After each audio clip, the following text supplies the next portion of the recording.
Thank you so much. It's great to be with you here this morning. Thank you for that kind of introduction. That was very nice. As you know, we just came off of an election year. All of us ran for re-election. I ran for re-election. I've been in the House for 16 years now, and I had to run for re-election this year. So I was speaking to an elderly women's club in Clinton, and this lady introduced me, just like Scott did, went through my bio, and she concluded by saying, "Now look, we all need to get out and vote for Philip because the guy we got in there now is no good at all."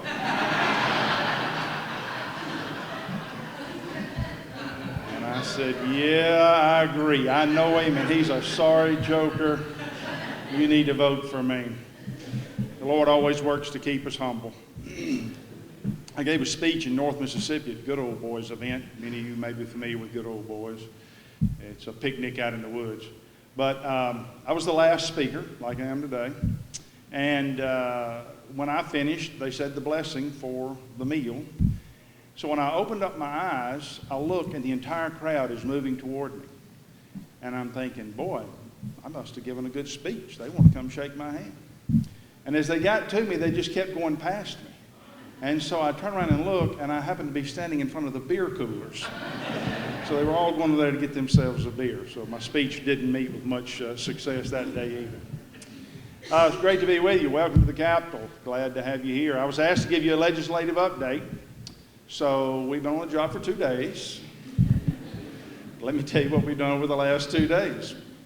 And many of you may have paid attention to the swearing in that we had in the House on Tuesday and in the Senate. We got all of our new members and old members sworn in. So we have a legislative body. Today we are going to swear in our statewide office holders. It begins at 2 o'clock in the House chamber if any of you would like to come or watch it over the internet. And then Tuesday we will swear in the governor. So there's a lot of pomp and circumstance over the first few days. I was privileged to name a couple of committees yesterday. Some of you may remember last year we did a teacher pay raise, and that's always something that we're focused on looking at. It's purely a function of money. Just to give you some perspective, by the way, a $1,000 pay raise across the board, all the teachers, injects about $75 million into our budget. That's not a one-time expense either, ladies and gentlemen. So I don't think any of us are paying teachers what we think they're worth. Teachers are worth far more than we could ever pay them. But when you choose to do that, you got to realize you're injecting a new $75 million into that budget, and you got to make sure you got the money to do it. Well, over the years, the superintendents have been telling us you're not funding all the teachers, and we're like, well, sure we are. And last year, Richard Bennett, my chairman of education, decided to chase down that allegation and determine is that true or is it not. And what we learned is that the Department of Ed wasn't counting all the teachers. They weren't including some of the gifted teachers and the career technical teachers and others. So when we were given a pay raise, the number we had was wrong. And at the end of the session last year, we learned that we're about $18 million short. So we promised then we will make it right. It was our intent to give every teacher a pay raise, and if that's what it takes, we're going to do it. In order to do that, we promised we would do it in short order in the session. As soon as the session starts in January, we're going to take care of that. So in order to do that, we have to file a bill, and the bill's got to be referred to a committee. So I had to have a committee to refer it to. So the Appropriations Committee is a committee that will handle that. I formed that committee and the Ways and Means Committee yesterday. They were announced. The bill was passed out of the committee yesterday. We plan to take it up on the floor today and fulfill our promise to the teachers that we intended to give you this raise. We're going to give you this raise. So hopefully by the end of this day,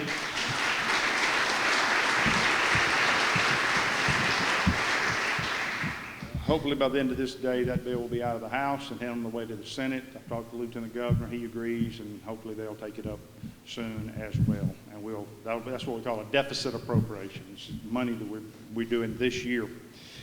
Very privileged to select Jason White as my pro tem. He spoke earlier. You saw him. He's the best-dressed legislator in the Capitol.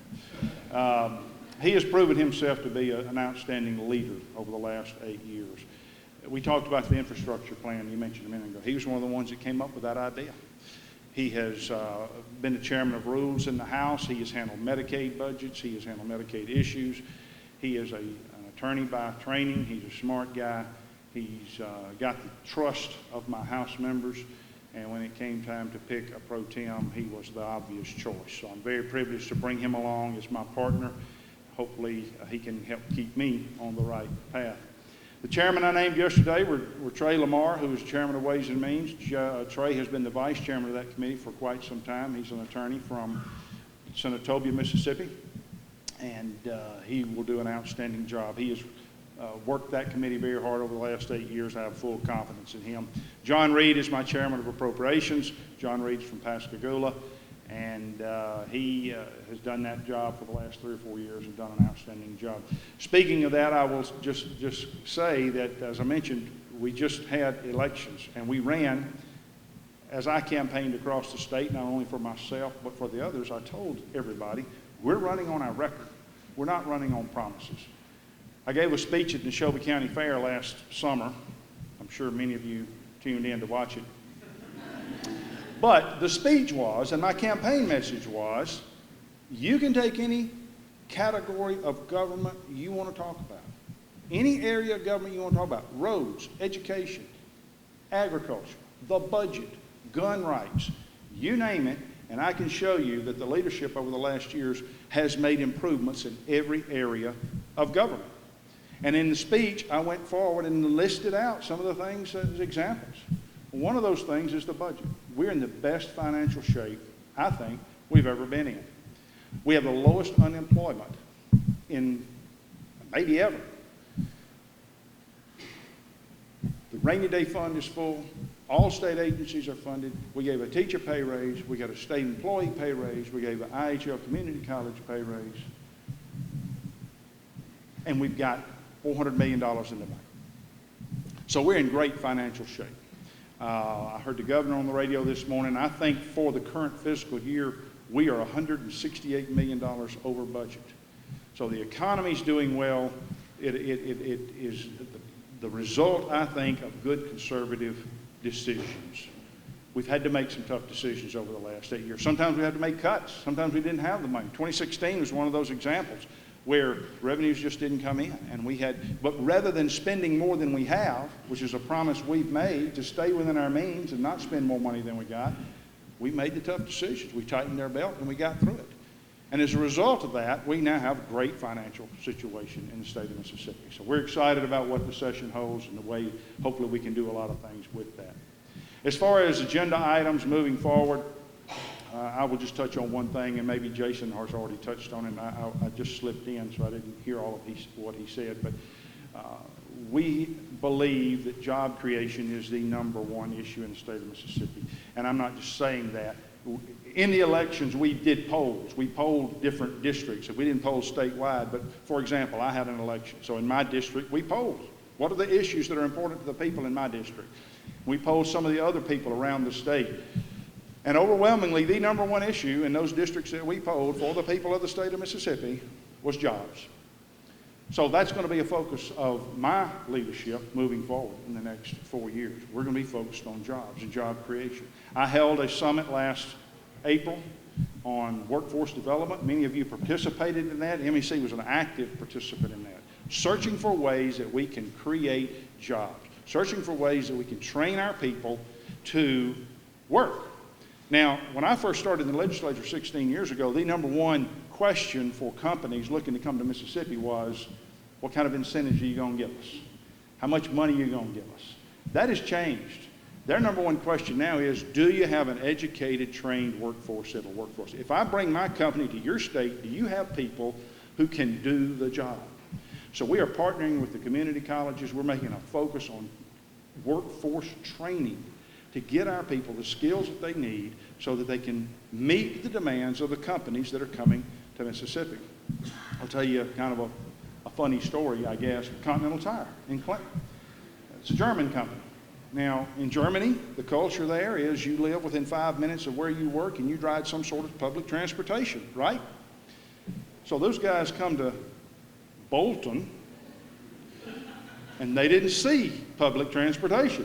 They didn't see a subway or even a taxi cab or a train. And they're thinking, and on top of that, they didn't see any people. So where are the people going to come from? Well, we explained to them that the culture in Mississippi is rednecks do not mind filling up their pickup truck and driving 30 miles to work. So we took a pin and we drew a 30-mile radius around that site and said, there are 500,000 people within a 30-mile radius of this site. And they don't mind filling up their pickups and driving here to work. And then we drew a 70-mile radius and there was over 1 million people. So they got comfortable with the fact that, yes, there is a supply of people here. And that was one of the hurdles we had to overcome with them to get them to come. But the number one issue is now workforce training and educated people. So that's going to be a focus. I am introducing a bill this year. You mentioned the work keys. One of the things that arose out of that summit was to pay for high school juniors to take the work keys test. We do that already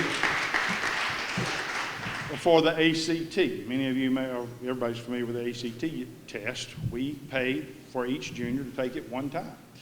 Well, we're going to do that for the work keys test too. I think it's high time we do that. The kids who want to go into career technical field, we're going to help them do that. So those are just some of the things that are on the horizon.